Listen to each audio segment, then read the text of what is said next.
our first example is going to be Karthus and his area of influence. So Karthus, he is kind of an interesting champion where he would have, instead of one circle of area of influence, I'd probably say he has two circles of area of influence. Right, so he has the central one, which is basically his E, shown on the screen, and then his second one would be the max range W and Q, which is about the same range, so I'm showing that with W here, just because it's easier to show. And the reason why it's two different areas of influence is that Karthus, in his max range, he has to land a Q or a W, which are both going to be skill shots, where E is the guaranteed damage.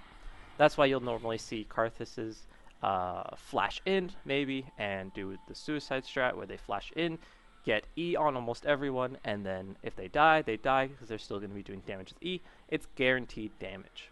Of course, if you are able to land all your Qs, Karthus would be OP, but that's kind of the balance, right? Karthus Q is hard to land, and so his area of influence is actually going to be much smaller than first thought when you look at how long range these abilities are. So now we're talking about the area of influence of Pantheon. Pantheon's a good example of a short range champion, but where his area of influence is going to be instant, and it's going to be kind of guaranteed. Of course, Pantheon does have two skill shots. His E is a skill shot, kind of, and then his Q is also a skill shot, but Pantheon wants to always be stabbing, so it's going to always be that short range, instant damage. And Pantheon in teamfights, his main advantage over other champions, and why he is, or has some usage in teamfights later on, is going to be his W. His W is going to be a point and click stun, which there aren't a crazy amount in the game, and the reason why they're so powerful and they're so useful is that if anyone walks into their area of influence, then you can get an instant stun, where for example with Karthus, you were not able to get instant damage unless it was your E tick. But you know, you have to land the W skill shot, you have to land the Q skill shot. If they dash out, then you know, you can't do anything. Pantheon, on the other hand, has instant and has a very nice representation of where his area of influence would be. It's kind of this circle here, because Pantheon requires that you land this W to set up the combo.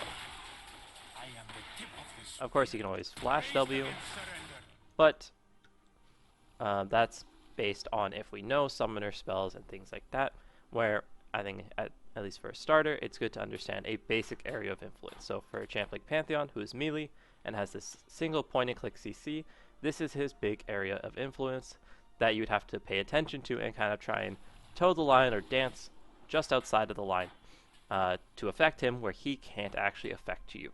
And this is a big thing in team fights, because if an ADC is able to be just outside of Pantheon W range while dealing damage with auto attacks or spells or anything like that, then that's really important. But it's always also important for the front line to understand where they have to be so that their ADC can affect the fight, and their mid laner can affect the fight without them being in too many enemy areas of influence. The first clip we're going to look at to show this area of influence in teamfights is going to be a TSM versus Cloud9 game.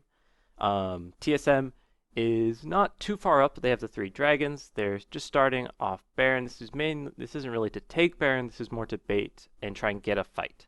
Because as we look at the gold difference and where the gold is on the team, because that's the important thing, of course, because TSM has that Karma top. So a lot of the gold difference, at least for the Cloud9 team, is going to be on that Camille. So Camille's very strong in this team fight, where of course with the support top lane, they roam bot, dive bot lane a lot of times. So you can see that the Karthus Senna on Cloud9 are very, very weak compared to the Jinx Alistar. So in this fight, we're really relying on, you know, Spica on Xin Zhao and also Tactical on Jinx to really take over the fight. So those two champs, those are going to be the ones where the area of influence is really important. Of course, area of influence on Alistar, Karma, Ryze to an extent as well is not as important, because they are not going to be the ones that are going to be hard carrying this fight, at least right now. Ryze will start carrying later on in the game, but for this fight, it's really important to watch Jinx and also the engage to see kind of, well, where are these areas of influence, and can Jinx affect the fight, and how does Cloud9 stop Jinx from affecting the fight? Towards Baron, Cloud9 trying to answer. They don't have Shockwave to try and steal, but Blabber has ultimate and flash to try and get inside. Blabber now trying to deal with Yurson. They'll pop him immediately. TSM fighting back, but Cloud9's bringing in reinforcements. TP's on the way. Huni's likely to die here next. Double kill back over to Fudge. Blabber stays alive. He keeps on tanking. Shut down over to Summit. Tactical is down. So this first team fight, TSM was on Baron. They were getting it all set up. Yurson Hex flashes over the wall. He doesn't quite have ulti up yet. It's almost up, but that's the engage. They want to single out Blabber. They're TPing on it to also further collapse. So if they kill off Blabber, then they can turn on the Baron and get a free Baron. Now, the idea is there. The TP is there, the flank, collapsing, all that stuff. You know, right now it looks pretty bad if you just look at how many people are on the map for TSM versus how many people are on the map, or in this screen, I guess, for Cloud9.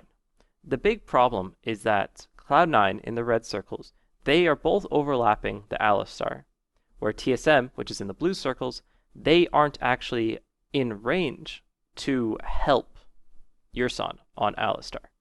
Remember, Tactical and Spica are going to be the big damage here, but they are both too far away to cause immediate damage to Blabber. So as the clip plays out further, you'll see that Alistar is going to get singled out, bursted down, and then, well, the team fight is all of a sudden, instead of catching out Blabber, they caught out Alistar because of the bad engage. This is a good example of where the engage has to be in range of your carries so that, you know, your carries can actually carry the fight without you dying instantly. Blabber now trying to deal with Yurson. They'll pop him immediately. TSM fighting back, but Cloud9's bringing in reinforcements. TP's on the way. Huni's likely to die here next. Double kill back over to Fudge. Blabber stays alive. He keeps on tanking. Shut down over to Summit. Tactical is down. At the end part of this team fight, you can see that shown here in the blue circles for TSM, the red circles for Cloud9, that TSM, you know, they're low. Spica's in the fight, but then Tactical's outside the fight and kind of cut off by Summit. So you can see Tactical can't really get into the fight to do the damage, and Summit, you know, is a top laner, full HP against a lone ADC without a support. So you all know how that's going to end. As the team fight, as we replay the team fight, you'll see that Cloud9 just has a lot more circles overlapping, and that's why they're able to focus down and kill off target by target.